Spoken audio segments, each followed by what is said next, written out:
The Stock of the Day is brought to you by IG, Australia's #1 CFD provider. With over 17,000 markets and extended trading hours, turn US earnings season volatility into opportunity. Get started at IG.com.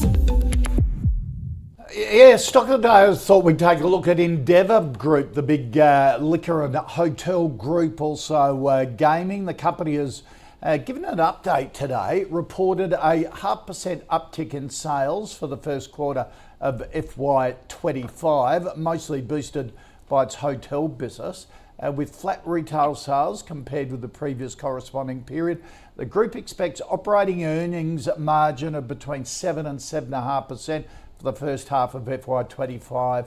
That's down from 8% the year before. As you can see, Endeavour Group on that update, down about 5% today. Mark Gardner, what do you think of the update? Any surprises for you there? There's not a huge surprise overall. I don't think it's quite. I think it's a bit of a capitulation potentially to the downside. See, it's come down a long way since the highs. It's around about 840 back in late 2022. So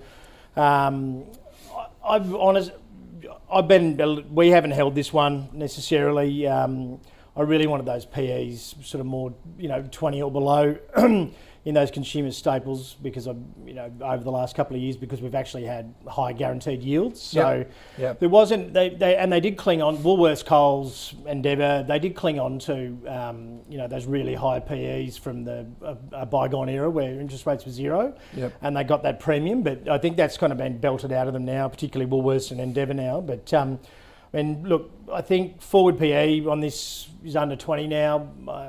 Australians are. They tend to go to hotels, they tend to buy alcohol. So there you go, 12-month low, as you're saying. We look at the 5-year chart and it will be stark as well. Look at that, 830, 840 to 450. So are you saying at this level it's starting to get interesting? I think it's starting to get attractive. If you're an income investor on a long-term basis, this probably interests you. If you're a growth investor, I think you've probably got 50 other options you probably should consider first. But sure. But I mean, getting growth, yield at that reasonable price where it's there's not going to be too much more downside. I think this sort of level here at the moment is fairly reasonable value. I'd start nibbling away at it, but momentum's been king lately in markets, both to the upside and the downside. I don't think you need to necessarily rush in today, but I'd be happy to have a nibble today. But only if you're an income investor. I think if you're an income investor and you want stability, then But to be honest, this week, if you consumer staples, GrainCorp is reporting on Thursday. I think that'll bust up to through fresh 52-week highs. I think they're.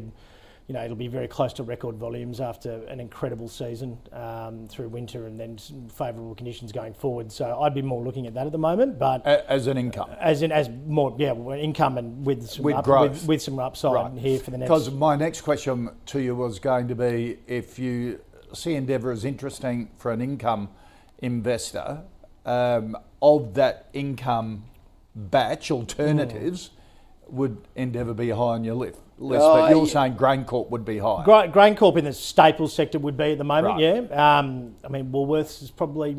I think that the supermarkets are under the pump at the moment because they're trying to, show a bit of humility and into their ACCC thing.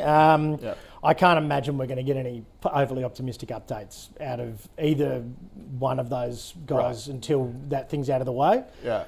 So I'd be expecting, some dour, we're not making that much money sort of thing. But that'd be silly not to. Let's face it. And I'm going to paint a target on their backs. So, but I think that we are starting to see these guys in the low, some of them in the low 20s, and they start to represent some value. But David, what do you think of Endeavour? First of all, the update.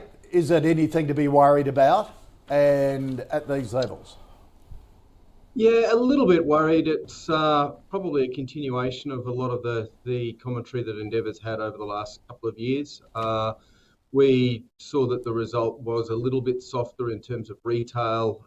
As you mentioned, the hotel part was slightly positive. But yeah, I think it's a real indication of the broader economy. And one of the comments that they made was that a lot of the consumers are choosing cheaper versions of liquor and more value in their shopping. So yeah, that's probably an indication of the broader trend. Disappointing as far as the result is concerned, and the market's obviously been disappointed, selling it down about 5%. Broadly, we've currently got a hold recommendation on Endeavour, target price of $5.10, so they're currently trading around $4.50. There's a little bit of upside on our current target price, and as Mark said, it's a reasonable dividend yield of about 4.7% fully franked, so it's an okay income, given the fact that they have been sold off so much over the last 12 months. Yeah, similar to what Mark was saying, I think it's starting to look interesting, but it's in a fairly low growth environment at the moment. Okay, all right. So official hold from you, but starting to go on your watch list, if you like. Yeah. I think long term, it's a very good business. They've got a lot of outlets all around the country, and as Mark said, we are a country that tends to drink quite a bit. So yeah, long term, it's got good value. Yeah. If they had shareholder discounts, I reckon that would be a great tonic for Endeavour's share price. Well, yes. Remember years ago, so many listed stocks had shareholder discounts on their products, didn't they? Now none of them do. Yeah, now you have membership rewards and you get to give away your data for free. Yeah. That's right. They've got us good. Exactly. All right, that's our stock of the day, Endeavour Group. The stock of the day was brought to you by IG. Turn volatility into opportunity this US earnings season with extended trading hours on over 110 key US shares. Get started at IG.com.